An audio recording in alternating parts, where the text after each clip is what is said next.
ดโอโลตาควยเนาะขนมโอโลตัวควยกำลังทอด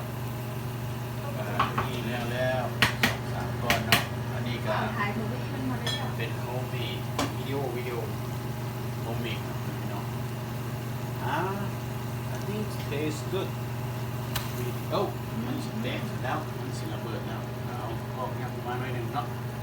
จะหน่อยสิซิมเบิ่งแซ่บหรือบ่แซ่บสำไหนก็สิบอกเนาะนี่มันทอดอยู่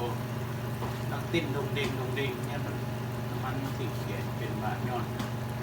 ลายสีไทยนึงเนาะตัวไหนตัวนี้ก็ปั้นไว้ถาดก่อนแล้วก็เอาลงไปนี้ลงมานี่แล้วก็ตัวนี้แล้วand this one is